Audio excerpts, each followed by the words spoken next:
Degraman, we are here in the woods. Victor decided to show up with his bug friends.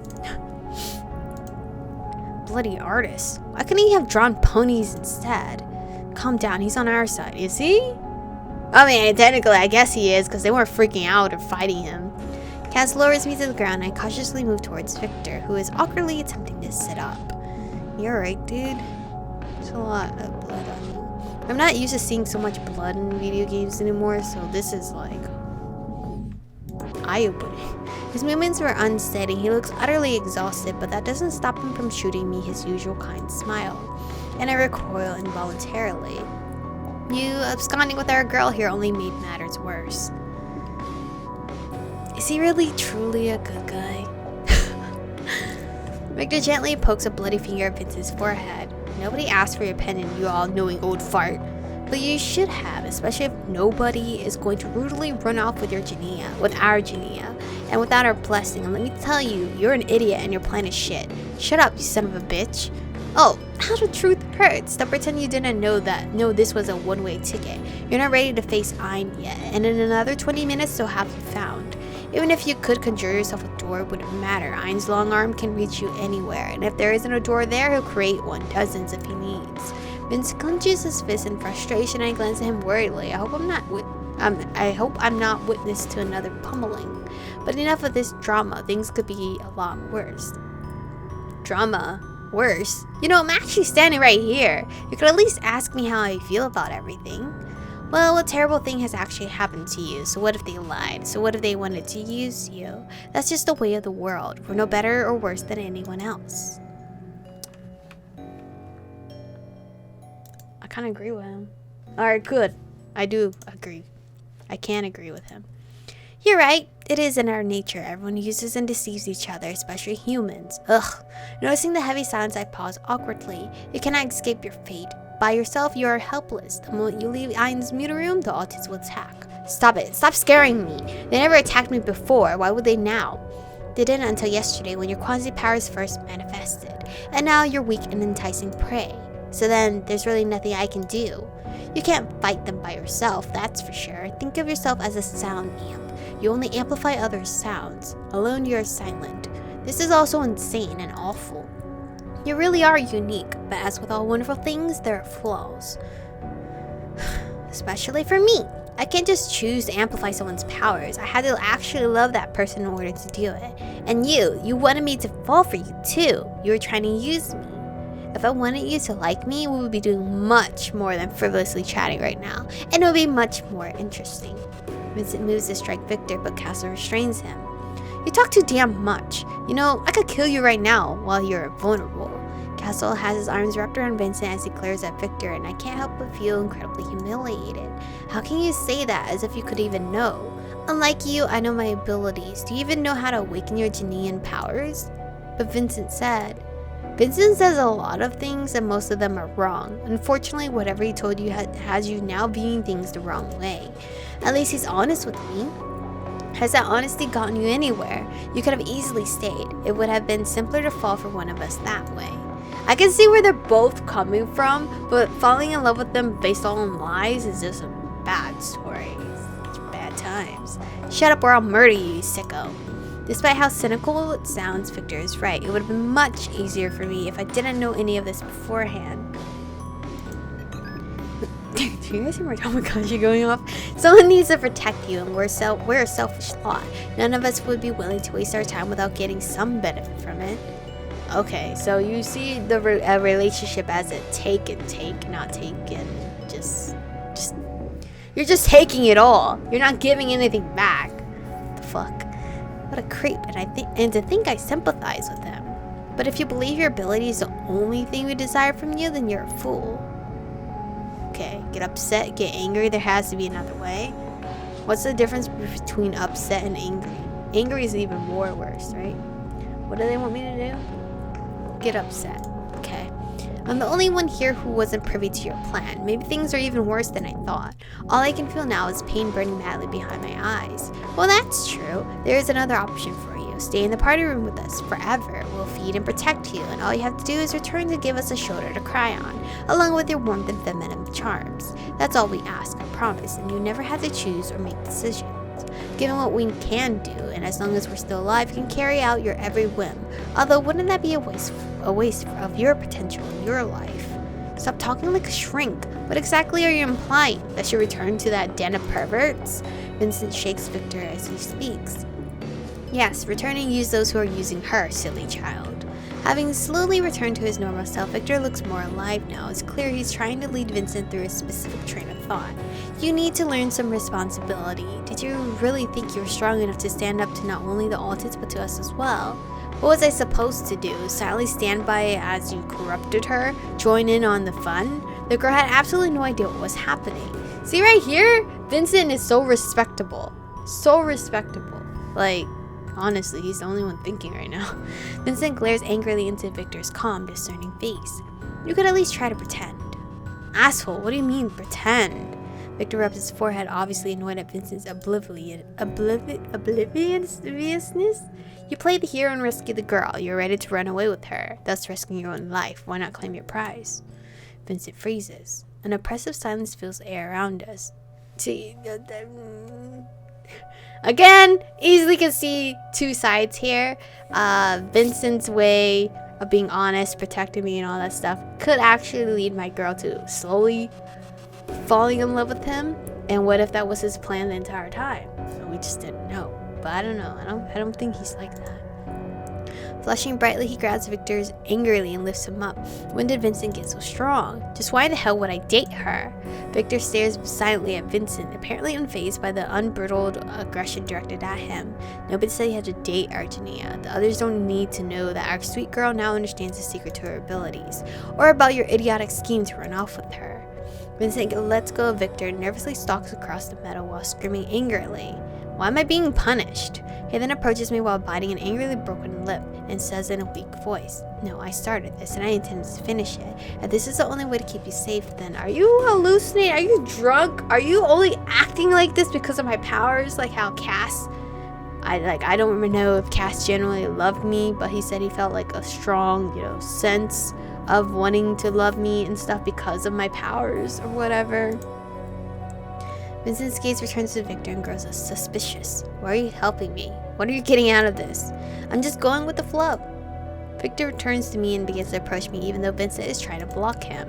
Yet you, Michiko, are too pure for me. You could never love me now, not after what you just witnessed. Fuck no, you're right about that, sir. No thank you. If I'm loving you, I'm not loving all your creatures. I'm just saying, they're creepy. No, you're better off with our righteous warrior here. It seems he's the only one who doesn't wish to break you. Victor suddenly turns to Vincent and Castle and unenthusiastically asks, Are we going? The guys look at me as they await my response. The fuck, where are we going? My head aches something awful and I feel completely disoriented. I don't know who or what to believe. I apparently look so miserable that Victor has decided to explain. We go back and explain that your heart has melted beneath the rays of our young pioneer's passion. And after hearing the pronouncement, I am certain the ardor of even the most determined Kwanzi will subside. It won't last forever, of course, and it's but a temporary measure, but you should have ample time to contrive a better story before then. And what if someone figures out that I'm not amplifying Vincent? Then you'll need an escape plan. Alright, so the plan is to say that I have suddenly fallen in love with Vincent within a span of how many minutes, hours? What guy would believe that? Is he serious? This planet of his is nothing more than a house of cards, and Vincent actually caring for me is the weakest part of it. I just need to stop and think. But Vincent told me not to do that because that's stupid. Because I'm stupid when I do that. I gotta pull myself together and sort through everything I've just learned. After taking a few minutes to consider all the facts, the most logical option does seem to be Victor's plan. Yeah, I think you're right. It's the only plan, actually. And we walk back in silence. Now that I can actually look around, I notice a door leading into the middle room is nestled inside a tree. Damn it, why am I always thinking about stupid things in serious moments like this? Ragnar, Ryu, and Basti. Oh, Basti. Oops, I didn't finish reading it. I was so infatuated by Basti. Are all waiting for us in the party room. Just as I suspected, none of them look like they're going to apologize. No, on the contrary, there's something almost predatory in Ragnar and Ryu's eyes. Nah, fuck these two. Go away. Go away. You can leave now. Michiko chose me. Vincent's voice is firm and confident amid the silence. Unexpected? Does Michiko know? Respond firmly. I need to put my foot down now. Yes, I've chosen Vincent. Ragnar whistles and stands up, and he passes me by. He leans in close to my ear. Well, if you change your mind, you know where to find me. He winks, and I unknowingly grab onto the edge of Vincent's sleeve, which settles me a little. Vicky, how did you know where to find them? I just knew. Really, you just knew? Pure and youthful love is quite the phenomenon. You wouldn't understand. Well, if that's the case, I won't get in the way of that. Ryu too dances away, but I don't think either of them really bought it. Our story's too ridiculous. It honestly is. Their lack of interest, which is blatantly obvious, proves it. I don't understand the games these Kwanzis play. Well, don't just stand there. Let Basti heal you. It's only when Victor feebly pushes me over the couch that I realize I have been clinging onto Vincent's arm the entire time. Sebastian, who doesn't seem to lack grace in any situation, smiles sweetly at me while simultaneously looking confused. He's honestly the sweetest boy. I'm sorry about all of this. Please don't be sick anymore. His voice sounds so kind as he very gently pats me on the head. Bruh. Bruh, who is Vincent? I feel a warm wave of light pass over me, and the soreness in my muscles instantly subsides. I look down at my hands, and the scratches that were all over them are now gone, so Kwanzis can heal too, huh? But if it's really that easy, why doesn't Basti cure Vincent and Castle as well? Because isn't this taking some years away off Basti? Having finished his tasks, Basti yawns and lies back down again. Now what do? I look questioningly at Cass, Vincent, and Victor. Can you come to my place? I need to talk to you, and I promise to keep my hands to myself. Look at Vincent? No, okay. That's not an option. It's to refuse. Victor's too unpredictable and dangerous to be alone with. I think I'll pass. Victor shrugs and moves to leave. Who actually said yes to going with him after that whole ordeal just moments ago? Who actually said yes? Willingly. And not just because you wanted to try the other route because you're already finished, or try that route first before, dabbling with the other routes. There's no way. Both Vincent and Cass wait for him to finish exiting before heading out themselves. I follow close behind. I don't want to be around the other Kwanzis. Disappearing through one of the doors, Cass leaves me alone with Vincent, who then stops and looks at me. Well, what do you want? I want to go home. I made a door that'll take you to your room. Vincent turns and begins muttering to himself. But how do I find it? All the doors seem to work the same way. And why do you need so many of them if you always open the closest one anyway? I created this corridor, and his brain works a lot differently than ours. His mind is able to retain a vast amount of information, so to him, each door is unique. I don't know how he distinguishes them from each other, but he says they're all necessary. A new place, a new door, and he controls all of it. Maybe the information stored behind each door is what makes it unique to him, and when we imagine where we need to go, that specific door appears. But you have to truly believe your room is behind that door. Do you know, can what help? Huh? I swear this obnoxious lover of rhetorical questions is willfully annoying me.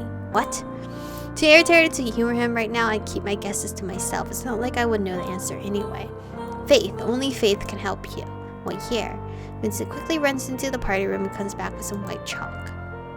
What does that say? A little vandalism never hurt anybody. Idiot's room.